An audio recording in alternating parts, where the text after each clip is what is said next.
Okay, so there's only a couple things we have to cut or shred. So onions and cheese, we're gonna get into it right now. This is my favorite. I'll probably say it every video I use it. But we need to make sure I lock it into the table so that it doesn't move. I have a plate to catch because it is kind of short. Bowls are pretty large. My bowl does not fit underneath it. So I'm going to do a few, transfer to the bowl, and keep it going. So let's go.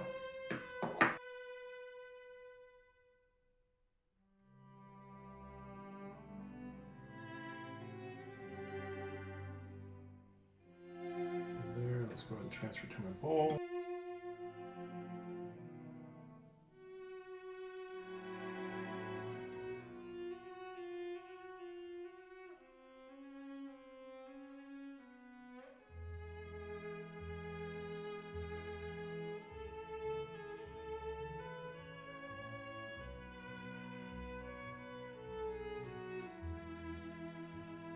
Okay, because I'm frugal, I like good ingredients, but I like to use all of it. I will make sure I pull this out and get the rest of the cheese off of it. When I see people pouring ingredients into their pan in other videos and they leave part of it in the bowl or whatever they're transferring from, it hurts me inside. You pay for good ingredients and then you want to make sure you use them.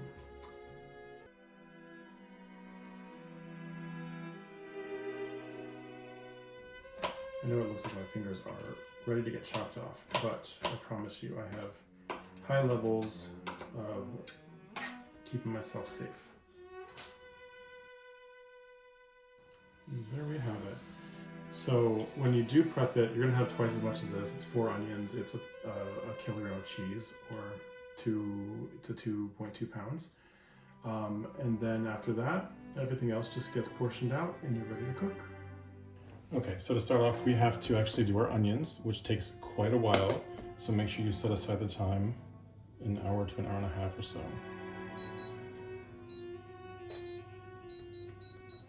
I'll start off around a 7 out of 9, so it's pretty medium high-ish.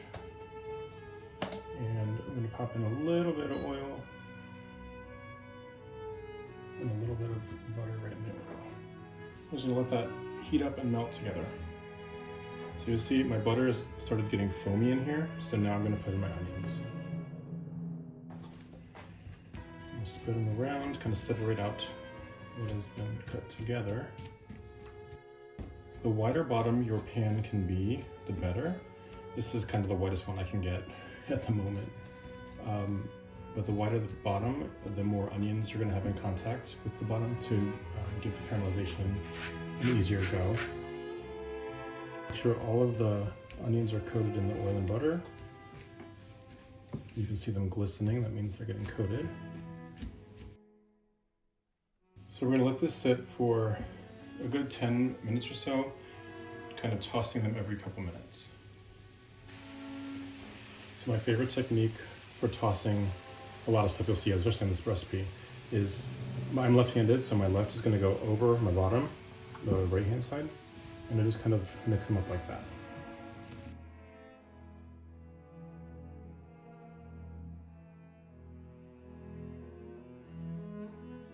Smooth them back out and let them sit some more.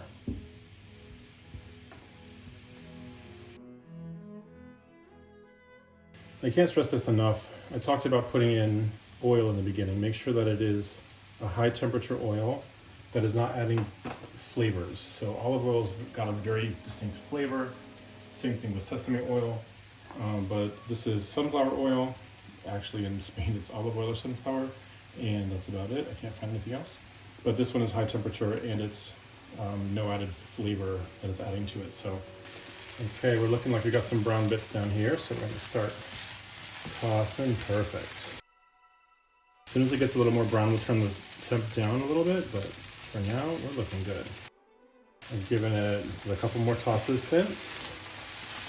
You see nice brown bits in the pan. That's going to be delicious. So we're going to go ahead and turn the heat down to like a 3 out of 9 for me, so medium low. And we're just going to let them cook. Check on it about every 5 to 10 minutes. Give them a toss, and you're going to want a deep caramel color.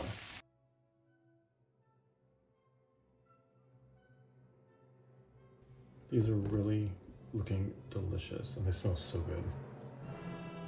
I think I'm gonna call that done.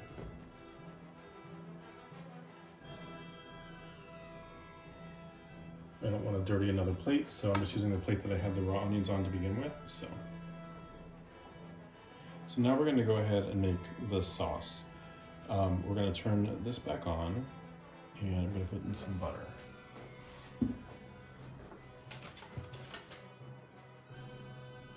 Make sure you're using a silicone whisk in your non-sticks or your ceramics. Don't forget, when you do your cheese, you want to mix it all together. It's going to be harder to see in this one because they're all pretty much white cheeses. So now that the butter's in and foaming, we're going to put in our flour. And then using our whisk, incorporate the flour into the butter and let it cook down, scraping off the bits as you go. So this is making your roux. We only want a light roux for this, so we don't have to go too long in the cooking process for the flour. We just want to make sure that the flour has been cooked a little bit. So now that that's going in there, I'm going to add in my salt, my pepper. Usually you would measure out your spices first so you can put half of it in, but I'm eyeing it today. And I've got garlic powder and smoked paprika. This is probably one of my favorite spices ever. I use it in probably every recipe. We're gonna give these a little toss around to incorporate and to open up in flavor and scent. You can heavily smell them right now. Make sure you turn your whisk just to get that scraping along the bottom so nothing kind of gets caught in a crevice or in a corner. Once this is ready to go, we're going to start with evaporated milk. It's going to get clumpy like this, and then we're going to work out the clumps.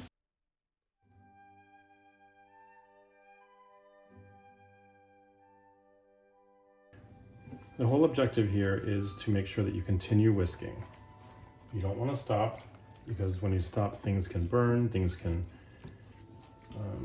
become clumpy again or too dried out. And that's not what you want. We're looking for a creamy, creamy sauce.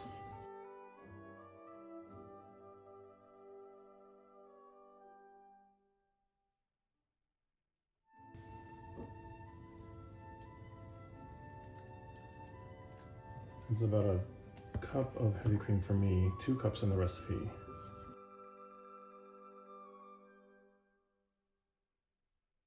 I'm gonna put this together. I'm gonna actually add more seasoning. Good and smooth. That's when I'm gonna add the rest of my seasoning.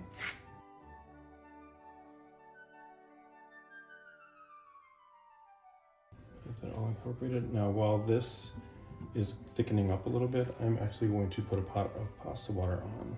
So at this point, our roux has become a bechamel with the addition of the cream sauces. We're gonna say bechamel adjacent so people don't come for me even though I know they're going to. A bechamel has like an onion in it, a bay leaf, and all sorts of other crap, but this is bechamel adjacent. A roux with some cream. And then a Mornay adjacent sauce adds in cheese. So I've taken a mental picture of half of this, and I'm going to add in a handful at a time over very low heat. Even turn it off, you can. If you heat the sauce while you're putting in cheese, the cheese will separate. So 1 handful at a time until that handful is completely melted in.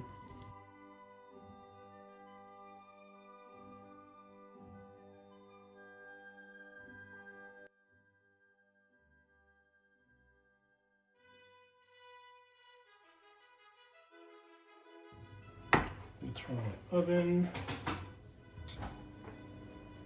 Put in the onions.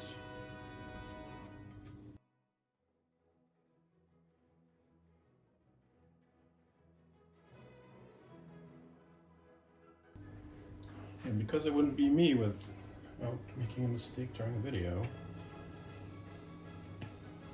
So we won't have Dijon mustard here. So I'm sticking with spicy brown mustard apparently. That's one of the things I had to get used to here, was trying to come up with all sorts of modifications for the things that I use in my recipes, but I can't find here. However, use Dijon if you can find it. It's a much better flavor than this one will be. Okay, make sure you drain your pasta really, really well. Don't rinse it in cold water though. You don't want a bunch of pasta water going into this sauce because it's already got a creaminess to it, and you don't want to water it down. And now for my favorite tossing method.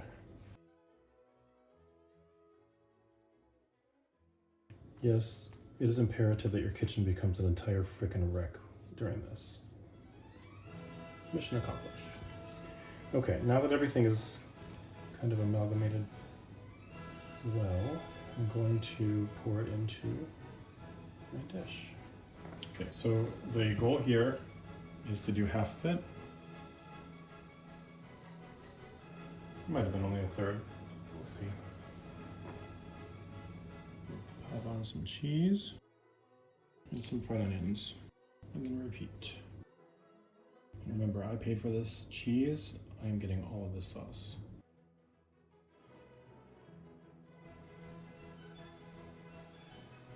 And you do pretty heavy coating of this on top. They're going to melt into the cheese and they're going to get crispier and add a little bit of crunch to it. Almost like breadcrumbs when you're doing French onion soup with toast on top.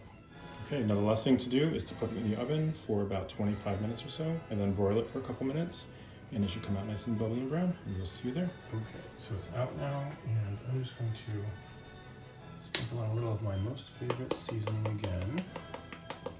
You can actually put some time after you plate it if you want to. I'm just going to put it on right now. This is looking pretty good.